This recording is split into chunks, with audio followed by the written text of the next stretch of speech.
Okay, welcome back, everyone. Good afternoon. Welcome back to lesson 2 of the art and nurturing relationship. Today's title is, open up lesson 2 in your books. Everyone's got a book, hopefully by now. The art of, what did he say? The art of listening. Effective listening involves opening our hearts and minds to truly absorb and understand the message being conveyed. How can we become more attentive and responsive listeners, right? What page? You will find it on page 51, thank you. All right, so Morris didn't enlist in the army. And when he was drafted, he decided to play dumb. Hopefully that he get an exemption. Sounds familiar? So he comes into his exam. The doctor says, "Can you read the letters on the wall?" And he says, "Which letters?" And the doctor says, "Great, you just passed the hearing test." All right. You know so Jack is having a problem. He tells the doctor, my wife, Leah, she cannot hear. She's losing her hearing. What should I do? So the doctor says, Jack, when you get home, stand about 6 feet from behind and talk to her. She turns to you. I just want to see how bad it is. So Jack gets home. He stands 6 feet behind her and says, Leah, I love you. No response. Again, Leah, I love you. No response. Third time, Leah. He gets even closer. I love you. She turns around and says, Jack, for the third time, I love you too. Okay, so what is it all about today? It's about listening. Listening. What is the most important prayer that we have? Jesus said, what is the most important prayer? Shema. What does Shema mean? Okay, so here I hear. Shema Israel, hear Israel, or what does it hear? Some people say listening. And this, my friend, is going to be today's class. Listening versus hearing. Not hearing. We're not serving hearing today. All right. What's the difference between listening and hearing? Hearing is more or less goes in here and goes out over here. Listening is to comprehend, to actually be attentive listening. In Yiddish, those who know Yiddish, there is Herren and der Herren. Or in German, how do we say it? Hören und zuhören. Zuhören. Okay. Thank you. So we are going to start with an exercise. I want you to take the next few minutes and open up your books and do this exercise on page 52 and have a pen. You got to do it with a pen. Now, those who are sharing books with your spouse, you're in trouble. Yes, I'm not. You're in trouble. Okay. So one of you can do the exercise. Don't do it together. Do not do it together. It's not going to work out well. Trust me. Okay, no problem. And later on, you can do it yourself. But it's a kind of a self-test. Now you see over here, there's there's about 25 questions. I want you to mark each question, and when someone is talking to you, you're going to put an A for almost never, B sometimes, or a C for often, and D is almost always, right? So for example, the first question is, when someone's talking to you, do you make people feel that you are interested in them and what they have to say? So mark yourself. Be honest. Nobody's gonna ask you for your score. This is a healthy exercise for yourself, kind of self-assessment. Okay. Yeah, I know. Your spouse, you're gonna say, I'm going to score for you, right? That's what she's doing, and I'm going to criticize. Let's take the next few minutes and actually answer to each question. And you know what? I'm going to do it myself too. How's that? Okay. You're going to tell us the result. After I calculate, I'll decide if I say it. Okay. No, you can do it together. No, you do it You cannot do it together, not gonna work, sorry. Maybe for this one, should have made copies, I'm sorry, I apologize. So you start from page 52. Yeah, page 52. You have to answer A, B, C, and D.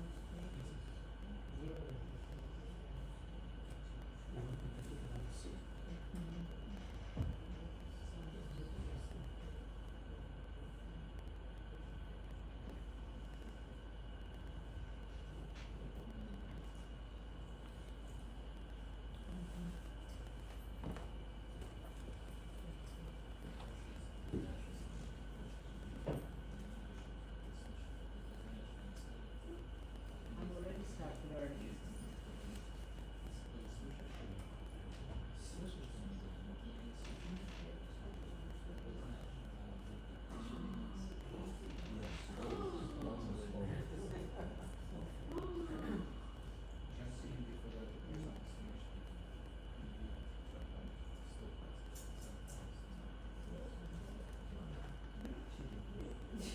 What's passing, Rabbi?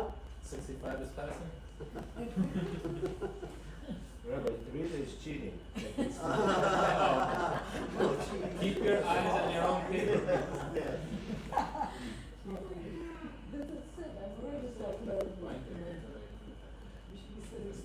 Yes, we don't know. From now on, yes.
Give a few more minutes, because this takes time, I see. And those who are listening on the recording, we might just skip the few minutes, so pause the recording, do your exercise, and then come back.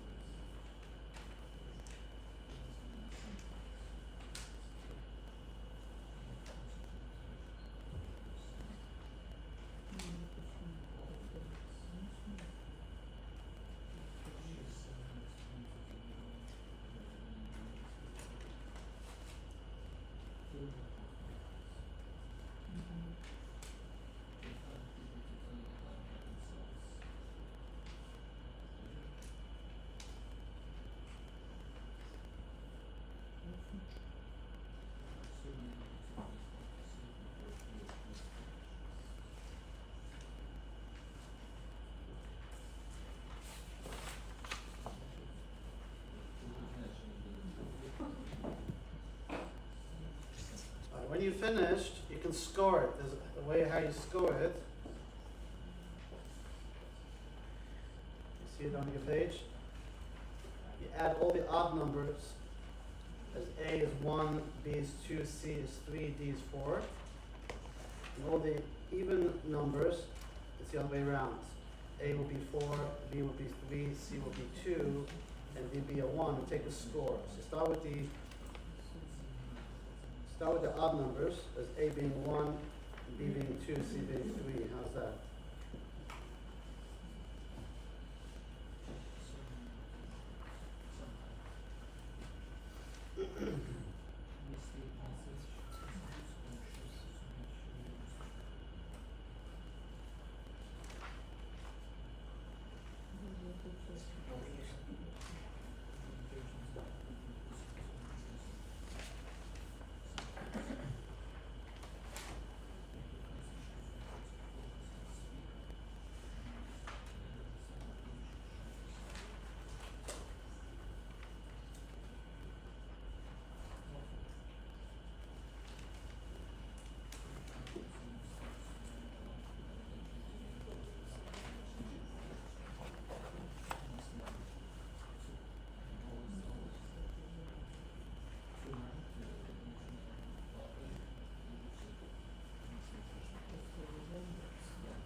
You're on camera, Rabbi. I know, they record for eternity. We'll use it again. We'll grab a coffee for us. I got an average. I didn't even feel high.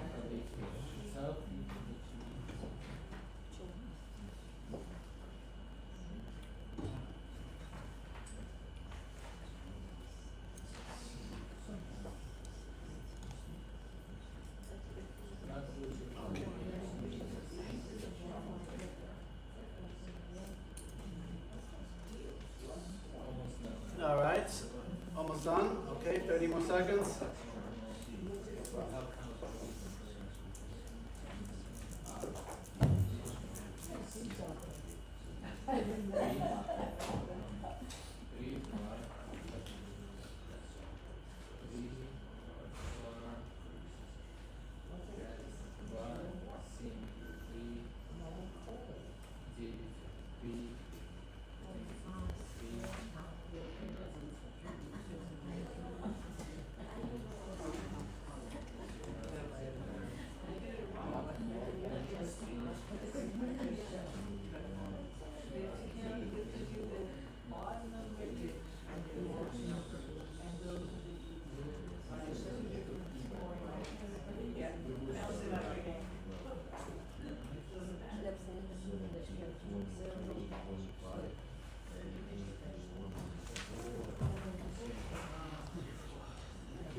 Okay, so again, I'm just gonna say for the video, those who are listening to the recording, if you're starting to exercise now, just pause the video. We're gonna cut out the 10 minutes that it took the class to take.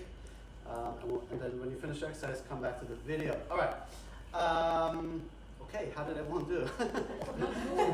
Huh? Right. Not bad, not good. Okay, anybody got excellent They lied. or above average? Okay, one second. Anybody got excellent? They Okay, lied. okay, Lydia, and you please come up and get the class. I'm sitting there. Oh my gosh. Okay. All right. Okay, you don't have. We don't have to share. I'm not gonna. Okay, you know what? I'm gonna share. I got. This is being really nice to myself. I just got above average. Just above average. So. Yeah, me too. Huh? Perfect. Okay. So, and by the way, do not share the results to your spouse. Oh, I see. Okay. But we all need work. It's always a work in progress, as we say, right? Listening is definitely one of the most difficult art to master. So don't be hard on yourself. This class is a good way to improve yourself and myself. Today's class will be divided in 4 sections. It will be as follows. We're going to discuss how listening is crucial for relationships, how Jewish mysticism motivates better listening, and what authentic listening entails, and concrete behaviors to become better listeners. With God help, we're going to go through that. So, we are going to open up the book. We're going to start with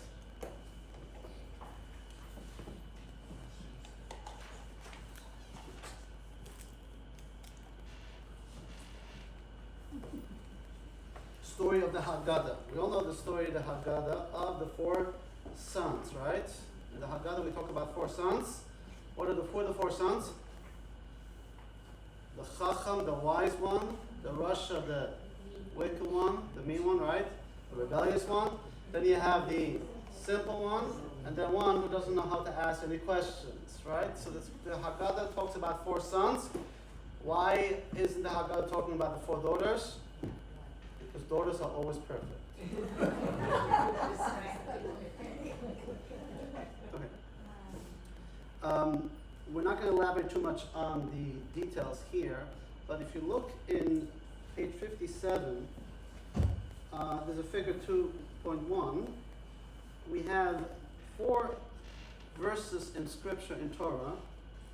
In Exodus, it talks about, it quotes as follows: "When your children say to you, 'What is this service to you?' you shall say." Exodus 13:8, "You shall tell your child on that day, saying." In the 3rd place, in Torah it says, "In the future, when your child asks you, 'What is this?' you shall say."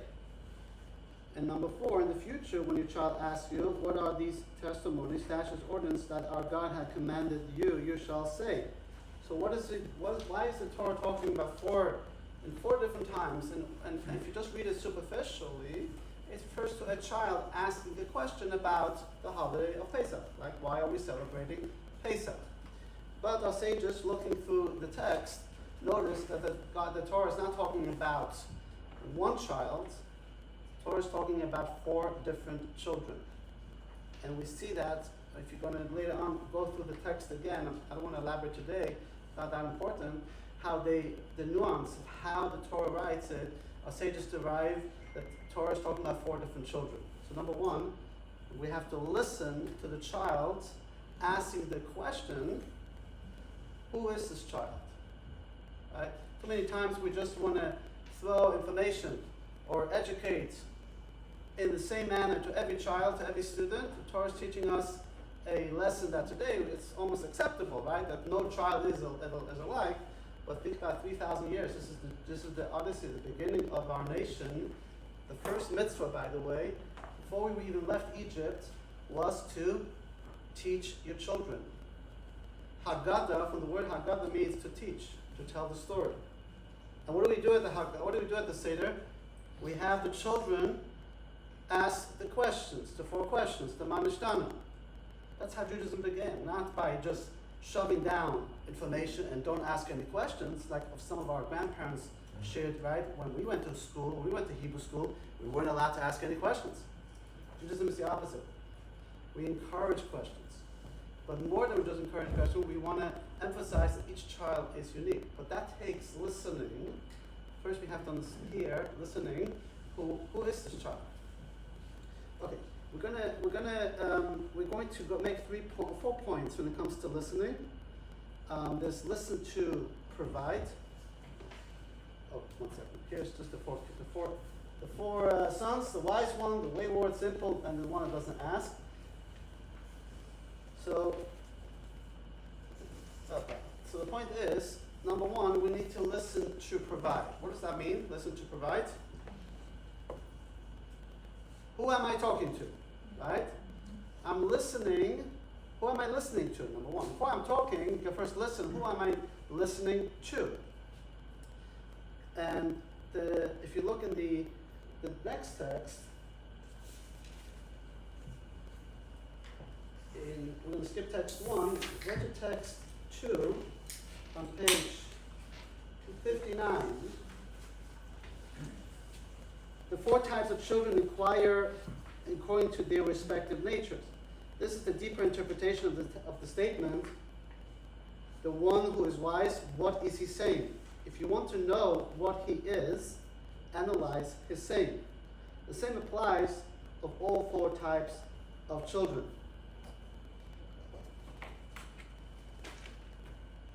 All right. So, Mahu in Hebrew means what? What is he? Right? Not just what is he saying, but by listening is Mahu, what is he? What he says. So now we also not just listen to provide, we also listen to know what is the person saying. Okay. In other words, when it comes to listening, attentive listening is so critical. So we're going to go through some steps of how what is the importance of what am I trying to accomplish by listening.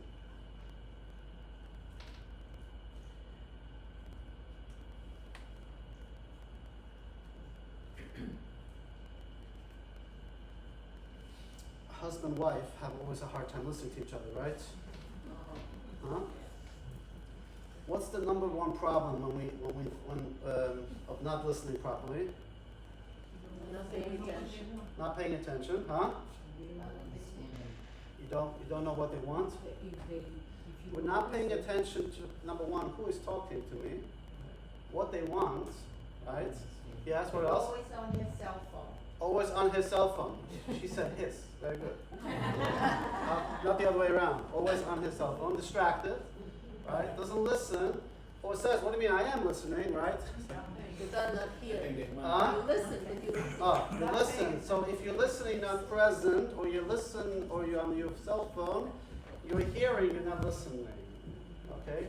So it's like this wife who's middle of baking, and she realized she's short on milk and eggs.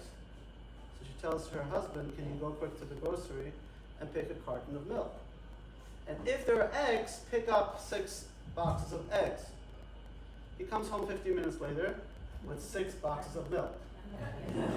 She says, honey, what in the world? Why did you bring back 6 boxes of milk? She says, that's what you said. If there are eggs, bring 6. Right? That's what he says. There was egg in the store. That's a good one. Very common. All right. So listen to know is critical as well. It's not just how to listen, it's also know how to respond. Because you want to know about the person that's talking. Mahu Omer.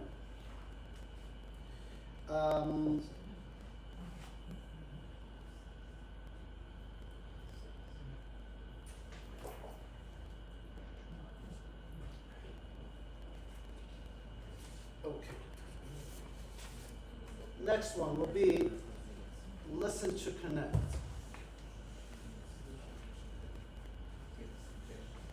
Huh? Do you have any suggestions? I have a question. Yeah, Omer is to listen. to say, to speak, to speak. Yeah, then how does that comport with counting the Omer? The counting the Omer, it's spelled differently though. Oh, it is. Yeah. Omer spelled with the ayin, Omer to speak with the aleph. Yes, a good one. Yes. If we can listen while we're counting, sometimes that helps us to pay attention. Okay.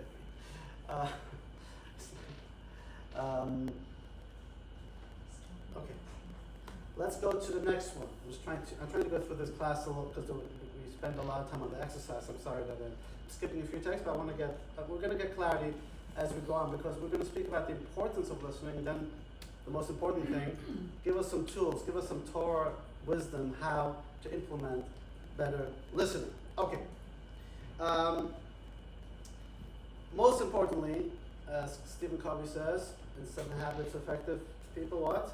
The main thing is to keep the main thing, right?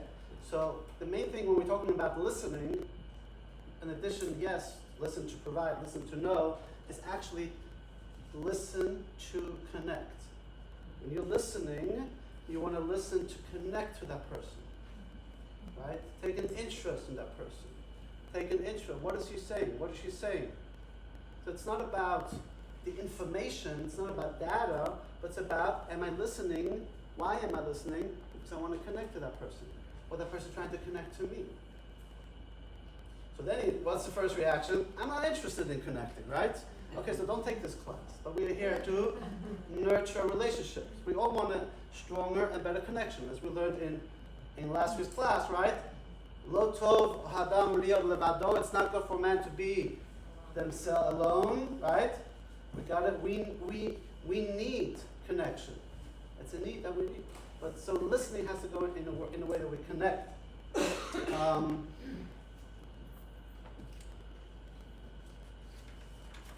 Eve listened to Adam. Huh?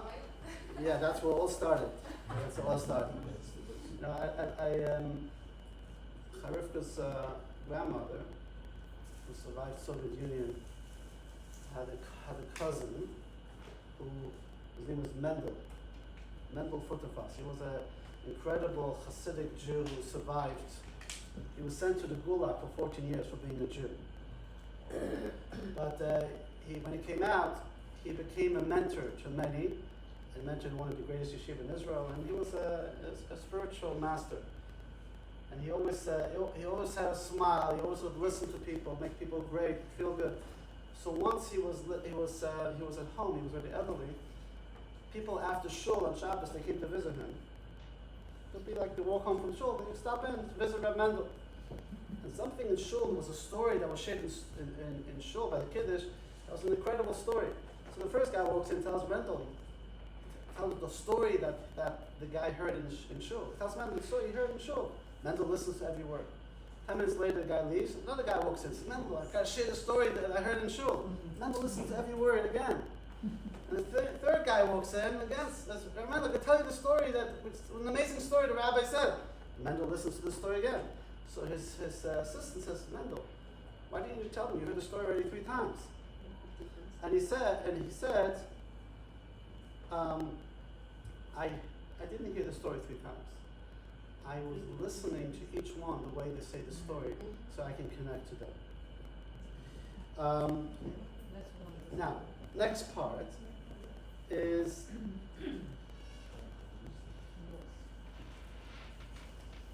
in text 3 on page 60.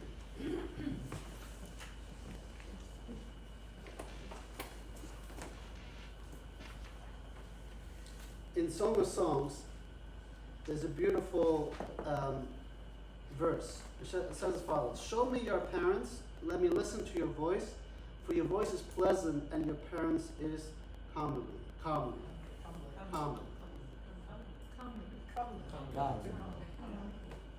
Who's talking? Who's talking here?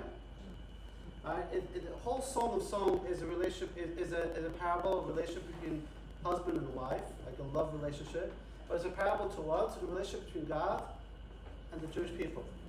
God and people who connect to Hashem. In other words, God is saying, I want to listen to you. I want to listen to you. Now, everyone has that question. What is it about prayers that I am going to talk to God? If God already knows all my problems, God already knows better than what I need, so what's the point of prayer?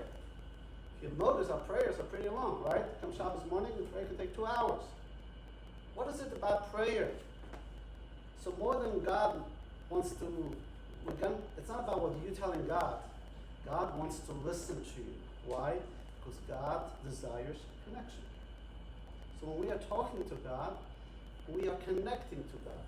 An expression of real true love, a true relationship. So that's the listen to connect. All right. Moving on, let's get more to the mystical part.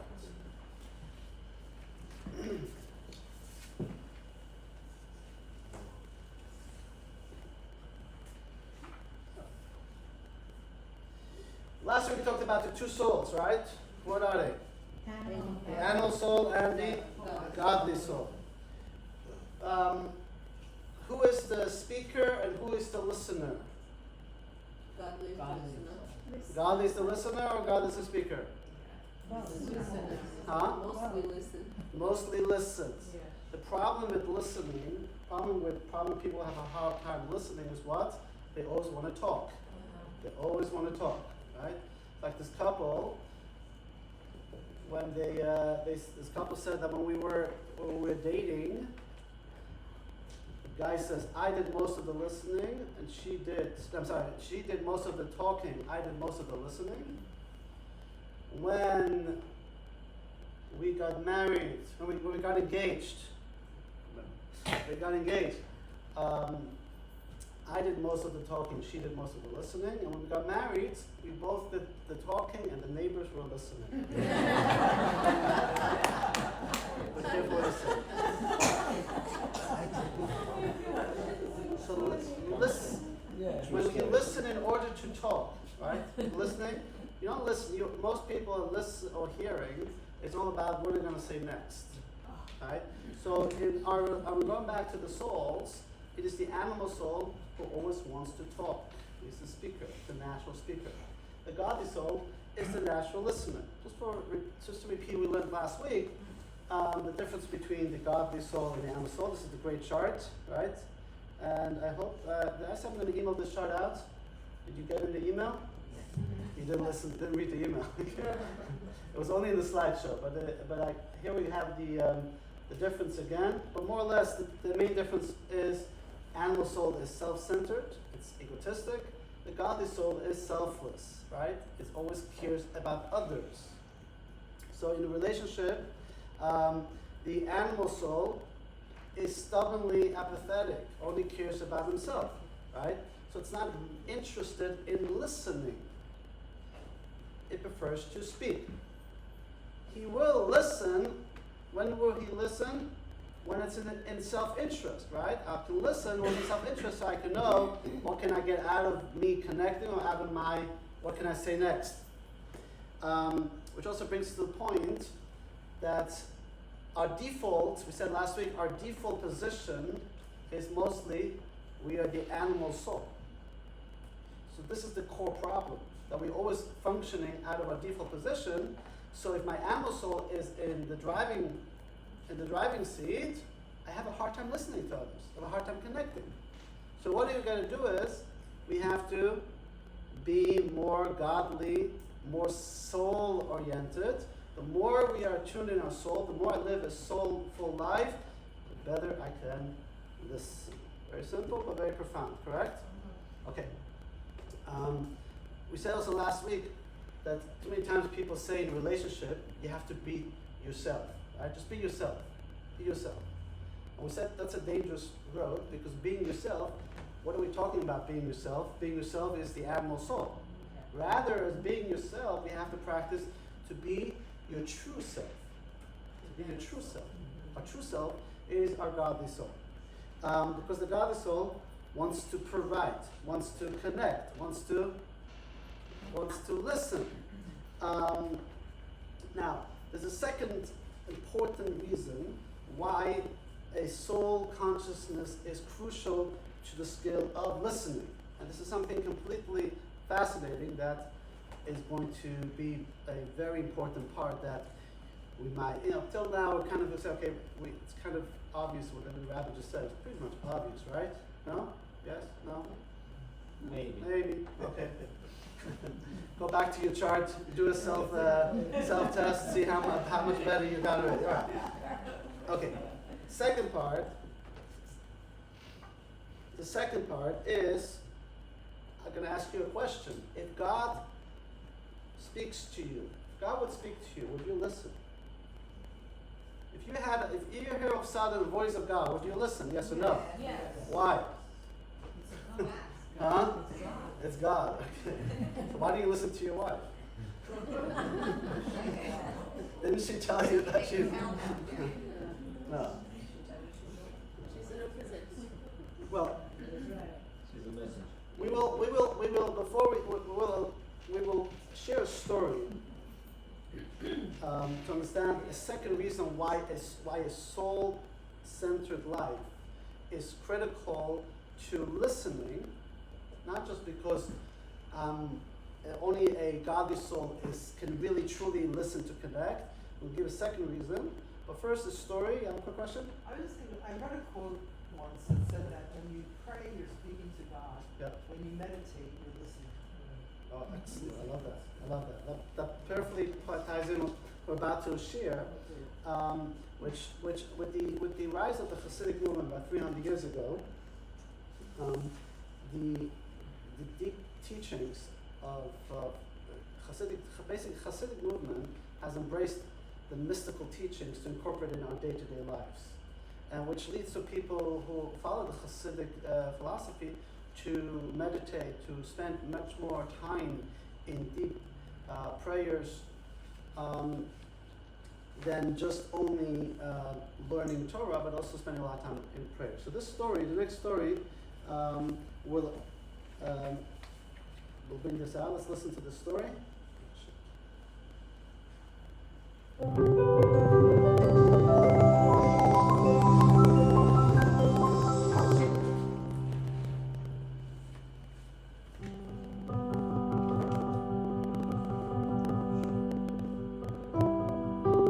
Rabbi Hillel of Parich was a master teacher of Hasidus and Jewish mysticism.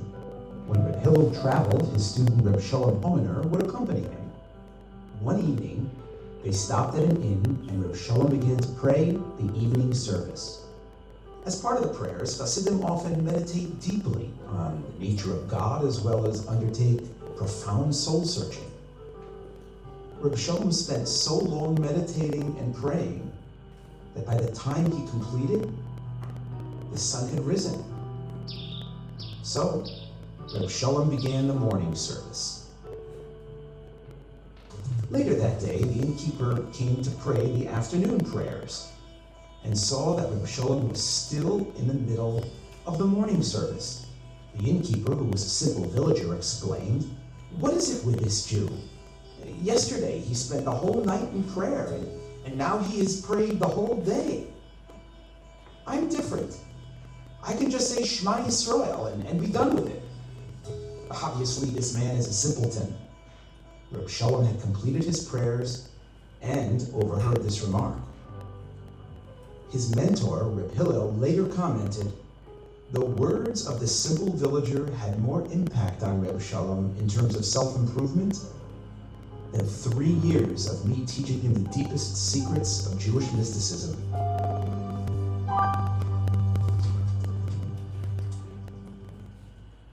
All right. So let's analyze the story quick. The innkeeper made a big mistake, correct? So why didn't Sholem choose to ignore him? Huh? He was meditating? So, okay. So what underlying belief prompted Sholem to be deeply impacted by the words he heard from the innkeeper? Huh? He should listen to other people. Okay, but the guy was completely wrong. You know, so many times people say things that are wrong, and that's a good classic example, right? That's a good example. Sam has a meeting, and he comes late. Has a meeting with a friend. He comes late to the meeting, and his friend says, "Sam, you're always late." Ever happened to you? Right? Somebody tells you you're always late. What's your response? No, I'm not. Huh? No, I'm not. No, I'm not. It's not. And is it true or not? Yeah. Huh? It depends. Depends. There, you leave me. I said Sam, not me. I am always. Huh? Maybe. Well, maybe, but it's not true. It's not true. He's not always late. But what is Sam's natural reaction? Defense, right? It's not true. Why do you say so, right? And before you know it, they're having a fight. They're not talking to each other anymore, right? Versus Sam should have taken the time for a moment, right? Time out and listen. What's he saying? What's his friend saying? That he's late all the Huh? time. He is unhappy. He's saying in that That respect. he didn't say. Okay, we're gonna get to that as well. By the way, today's class, it's important, is not to try to solve relationships that already are problematic. Meaning, there's already a fight, right? He said this, she said this, and now how can I learn to listen, to connect if they are being so obnoxious? That we're going to do next week, next week's class. Today we're going to learn the art of listening, and with that art, next week we're going to learn how to put that in place when there is already friction. So, yeah, the point in here is not about giving the solution to Sam, but obviously Sam is not listening. Number one, what really is happening is his friend is not telling him, you're always late. He's basically telling Sam, right? Of course, always is not, I don't mean always as always, but often, right? So you can become defensive and fight, or as maybe Shalom took the approach of two central pillars. Number one, he always lived a life by what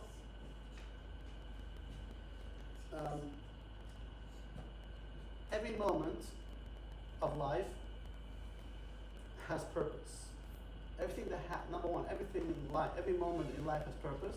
And number two, everything that happens doesn't happen by coincidence. There's a divine providence how God orchestrated something to happen.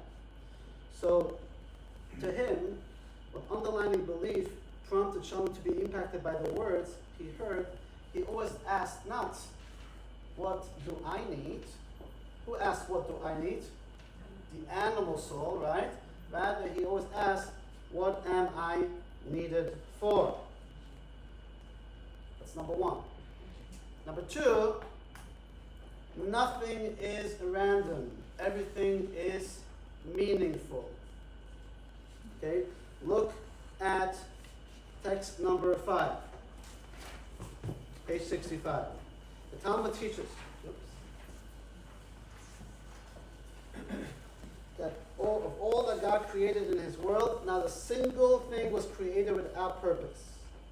This principle extends to all events and occurrence, none of which is purposeless, for all that transpires is directed by personal divine providence.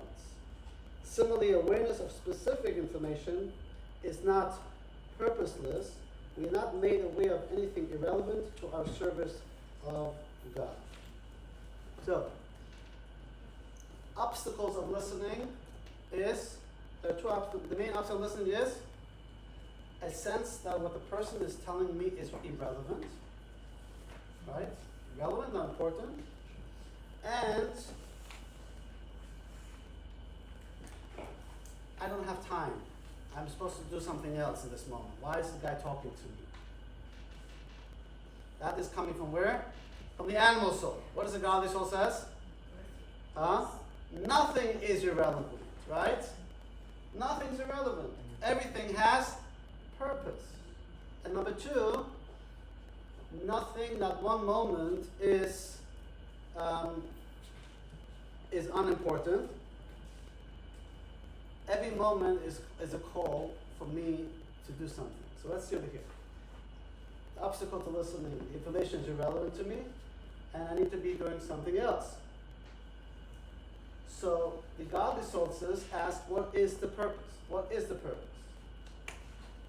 So when Shalom heard the guy saying something, he said to himself, the fact that I heard it is the divine providence, right? So instead of me ignoring the guy, the fact that I'm happy to be in his inn is also by divine providence. So if I hear him saying something, what lesson can I take? And perhaps, yes, maybe there is something that I can do to deepen my prayers, to deepen my meditation. So he was truly listening. Okay, so this is called listen to Elam. All right, now that we learned, or now that we are motivated to listen, let's learn how to listen. Okay, let's get to the how. Okay, let's get practical. Okay. So, how do we do it so effectively? Look over here, we're going to open up the Mishnah, the Ethics of Our Fathers. One of the most famous ones on page 67, text 6. Let's learn how. Elisha, the son of Avuya, would say, Halom Torah, learning Torah as a child, is comparable to an ink inscribed on fresh paper. Learning Torah as an older person is comparable to ink inscribed on erased paper. Are we in trouble? Okay, does that make sense? Yeah. Absolutely, right? What is the plain explanation? How do we understand this? Whatever you learn as a young child, whatever you learn in the youth, right, is like fresh paper. It stays on. It remains in our mind, right? You remember things from your youth. Yeah. Number two, and obviously learning when you're older, but the Mishnah is not teaching this Mishnah just to a child, because the Mishnah really addresses a child, right? For me, it's too late. No, the Mishnah is talking to all people. To all people. So what is the Mishnah saying?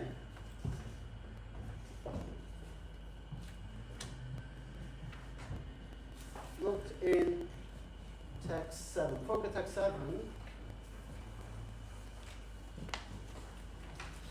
What's the difference between children and adults?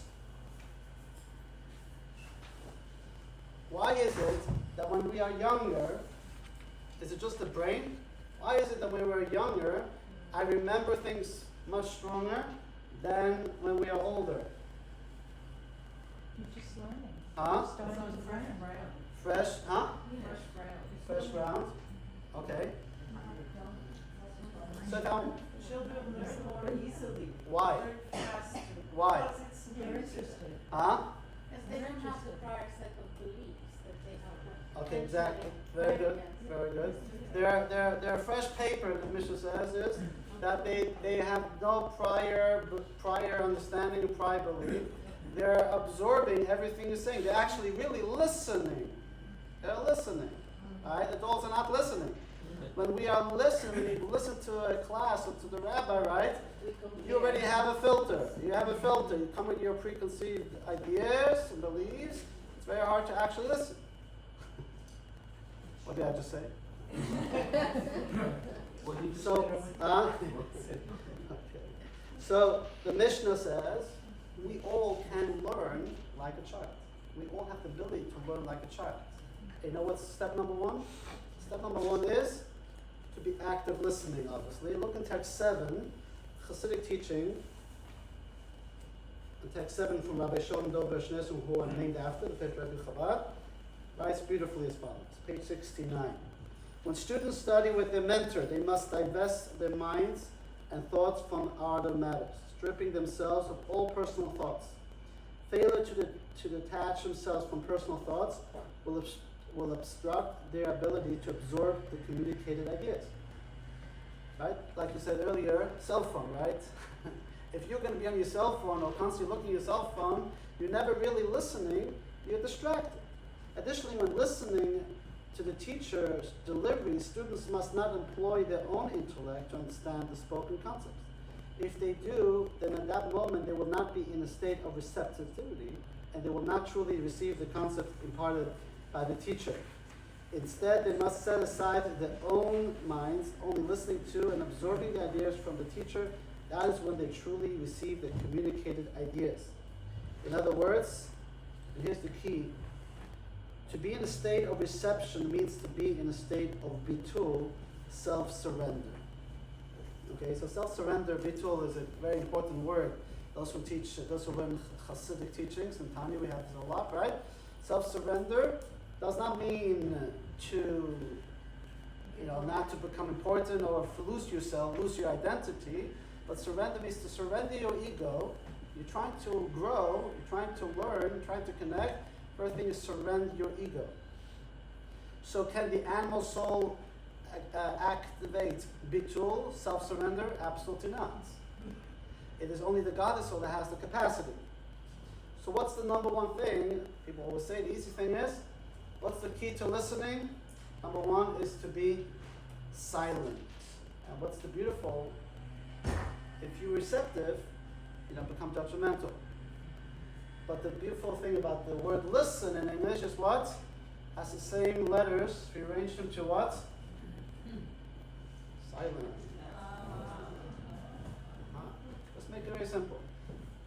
When a person talks to you, number one, silent. What does silent do? But silence doesn't mean just to be quiet, right? Because your animal soul can also be silent. If it's for his or her own selfish response or selfish, I want to get something, right? I want something out of it, so I better be quiet so I can get something out of it, right? No, true silence is tapping into your soul consciousness, right? Not is it what can I get out of this, but what is it that I am needed for? What is it a person's talking to me? Let me listen. What do they need? What's going on in their life? So even if I know the story, like Amelie already heard the story, it wasn't about getting the information, it was about connecting. Because when I hear to this person's story, I learn about the fears, I learn about the anxieties, I learn about what uplifts them, etc., etc. Alright. Quiet the mind. How do we do that? Rabbi, I'm guessing that's what it means to be silent, right? Huh? Only you're being quiet, but you're also silent in mind. That's what I'm saying. Exactly. We're gonna silence of mind.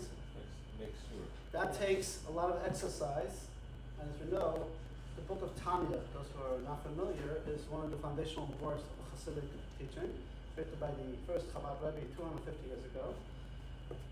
It's the psychology of the two souls, where he elaborates on the debate between the two souls, the goddess and the animal soul. And the key factor is, because we are not saints, nobody is expected to be perfect, no expected to have, a score 85, right? The key factor to implement these is, as we heard last week, number one, consistency, daily, implement soul exercise. Be more soul conscious. When you wake up in the morning, you say a prayer, thank Hashem for giving you the soul back. Modeh Ani, for example. Say the Shema. Shema, right, we said earlier, is not just to hear, O Israel, God is one. Who are you talking to? Shema Israel, right? You close your eyes. Hear, O Israel, God is one. Who are you shouting to? God knows He's one. But really, here is listening, it's a meditation to yourself.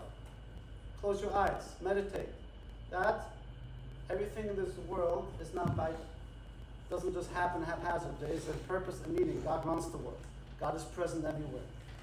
And there's meaning to you being here. God said, I gave you another day in this world because you're important. So you're living a more soul life. But really, the key is, and that's why Gina answered your question, it's mind controls the heart. It's mind controls the heart, not the other way around. So we need to do some Jewish mind yoga.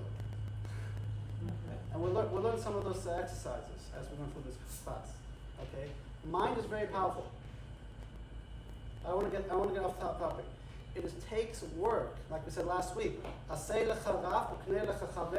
Acquire a friend. What was the expression of acquiring? Because it takes work.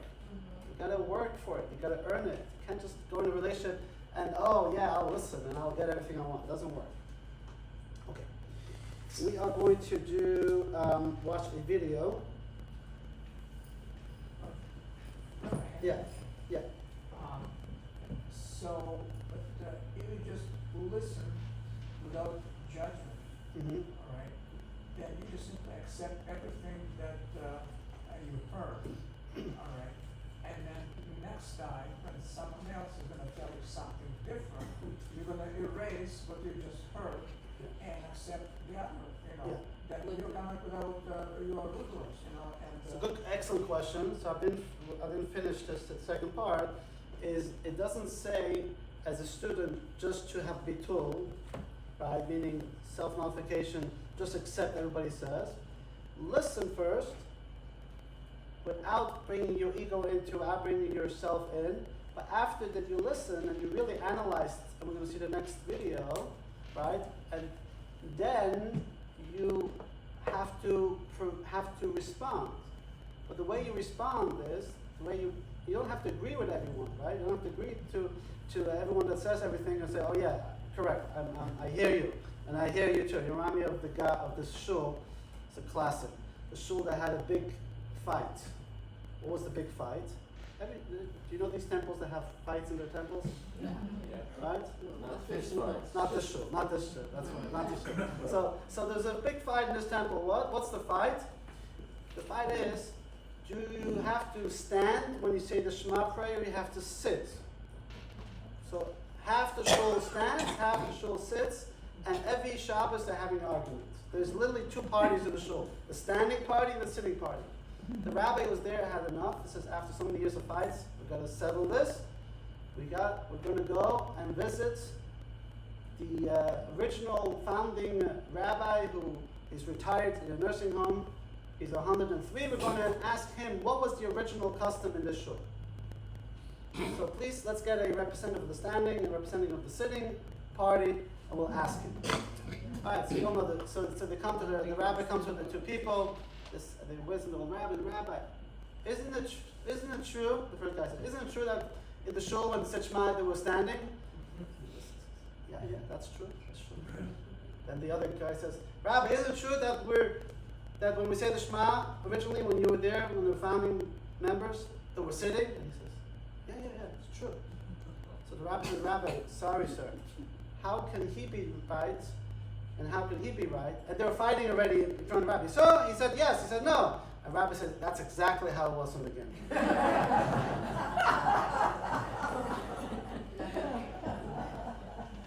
Well, in all seriousness, when I said earlier, important thing about understanding that when somebody's talking to me, right, it's never irrelevant. It's never irrelevant, meaning Hashem has sent me that person to me, so I am here to listen to that person, right? To give that person back something, to listen, to connect. That puts us in a very big trouble area. That means I have to listen to every nudnik, right? Does that mean every time I go on the street and somebody's talking to me, I have to listen? Oh, the guy's talking to me. Oh, the guy's straight on the corner with a microphone. No. Generally, yes, when somebody comes over and talks to you, take it as maybe this is my job to listen, my mission to listen. But if it's slander, if it's negativity, if it's something that goes against Torah, then the Torah tells us, I don't want to hear. I don't want to hear. But your question we're going to add is going to be answered with the next Mishnah. But first, let's watch the video. Okay.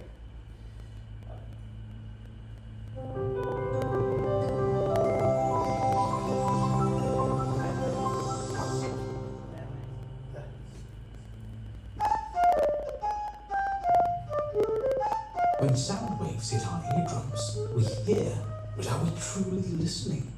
Often not. True listening involves a set of behaviors that form the foundation for authentic communication. To see this in action, let's eavesdrop on a conversation between adult siblings, Hannah, Leah, Ben, and Isaac. Their elderly mother is returning home after a hospital stay due to a bad fall. They're discussing her future care. As we listen in, we'll spot some effective listening behaviors, and some blunders too. Here's what we'll do. When a sibling displays a good listening behavior, they'll earn a medal. If they slip up, they'll get a zap to help correct the behavior. Ready? Mom's coming home Tuesday. We need to plan her care. Dr. Johnson's concerned about her hypokalemia. I wonder if Dad can handle it. Dad's tough. We've all heard his Vietnam stories. I think he'll manage just fine. Hannah interrupted, undermining effective listening. Oh, I think I cut you off. I'm sorry. Isaac, what exactly is hypokalemia? And what did Dr. Johnson recommend? Leah admitted she didn't understand. That type of honesty is key to good listening. Dr. Johnson suggests we contact Golden Years Manor, a nursing home. Hypokalemia is low potassium in the blood. Isaac answered out of sequence, a subtle but important mistake in listening. If I could, just for a second, I want to update you all on my marriage. We're seeing a therapist. I'm not sure where it's going. Ben changed the subject, a listening no-no. But we can discuss that later. Thanks for explaining, Isaac. I'm not sure about a nursing home, and I'm also worried about Dad being alone. But you're suggesting Mom would be better off at Golden Years. Can you explain why? Hannah asked a clarifying question, an excellent listening move. Dr. Johnson mentioned that hypokalemia can cause fatigue, irregular heartbeat, and muscle weakness, which might make it hard for her to breathe. The staff at Golden Years are trained for this. Oh, I didn't know any of that. Thanks for clarifying. Ben acknowledged learning something new, an important listening behavior. I think we should keep Mom at home. Leah finalized her opinion too quickly after hearing the options. That's quite the opposite of good listening. Actually, I take that back. I'd like to sleep on it before deciding. Leah is now open to considering what others said. Good listening. We wish Mom a speedy recovery. Meanwhile, this conversation reminded us of listening behaviors that the Mishnah lists as crucial for effective communication. The more listening medals we earn, the better our communication will be, and our relationships will be greatly enhanced as a result. All right. So let's open that Mishnah that we're talking about. The Mishnah gives us 7 tools of listening. Page 71, text 8. Very practical tools. Let's read it. 7 traits are present in a golem. You know what a golem is? The golem of Prague. You heard of the golem of Prague? Never mind. Okay, but here golem does not mean that. It means an immature person. And 7 in a chacham, in a wise person. Wise people, number 1, do not speak in front of one who is greater than they in wisdom or number. Number 2, do not interrupt the words of another. Number 3, do not hasten to respond. Number 4, ask to the point and answer is proper. Number 5, response to the first point first and the last point last. 6, declare I have not heard when they did not hear. And 7, concede to the truth. The opposite of these traits are to be found in the golem. So we're going to quickly go through it. We're going to focus on 5 of them. Right? So number 1, don't intrude. Right? Don't intrude means avoid being disruptive. Right? Even if you know the information, don't be disruptive. Listen. Number 2, do not respond impulsively. Right?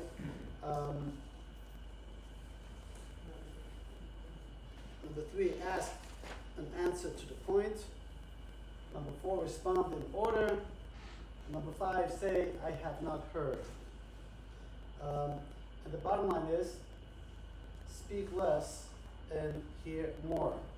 In the last text of today's class, on page 9,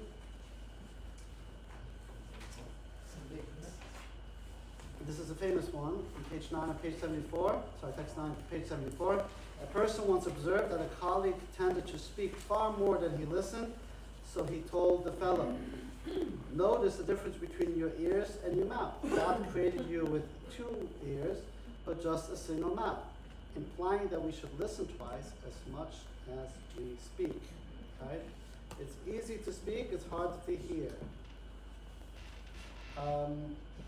So if you take all these 7, or at least these 5, and implement them as tools of listening.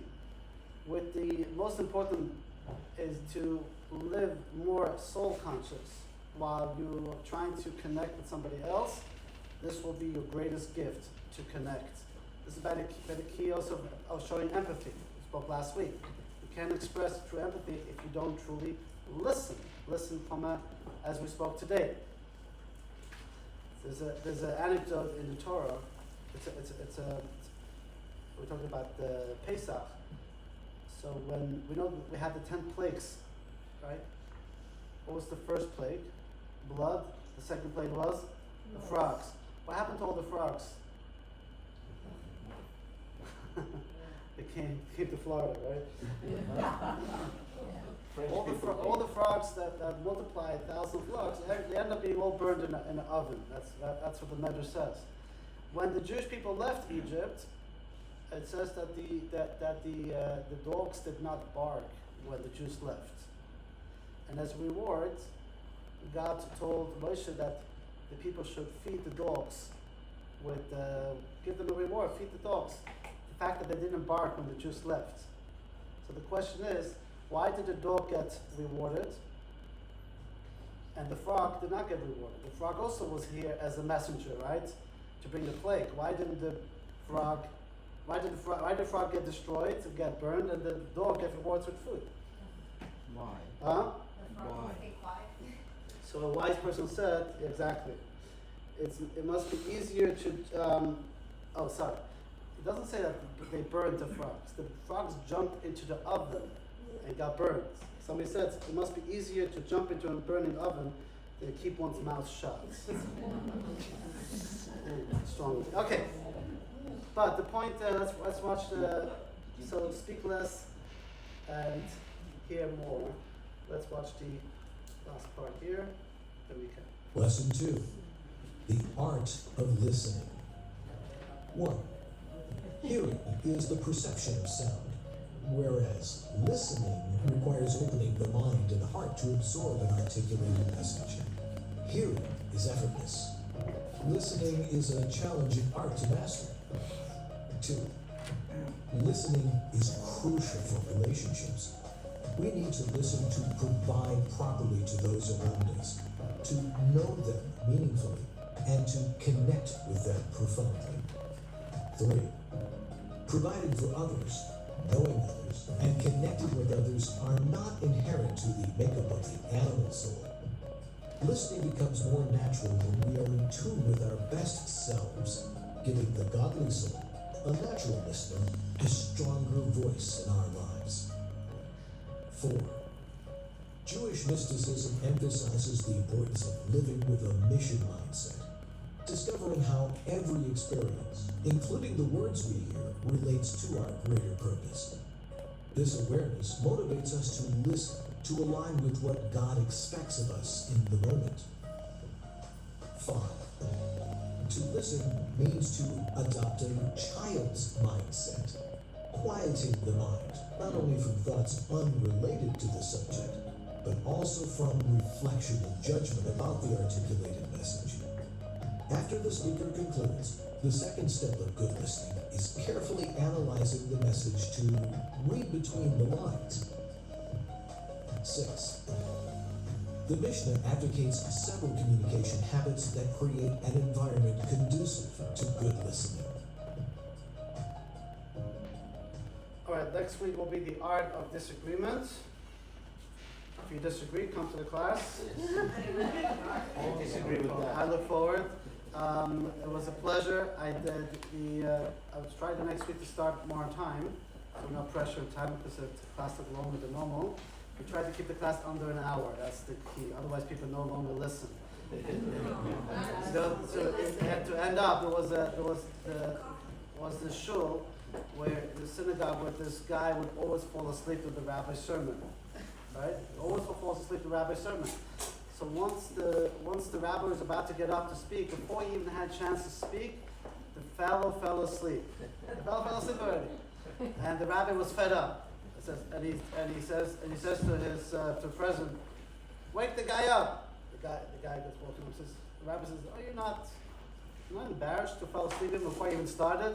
He says, Rabbi, I trust you, I trust you. Anyways, Thank you, that's Rabbi. what I'm saying, no problem. I like it. There's a lot to work. There's a lot of good reading at the appendix of each class. I encourage you to review this stuff, go back to the exercise, so maybe we can upgrade our own scores. I'll try to work on myself.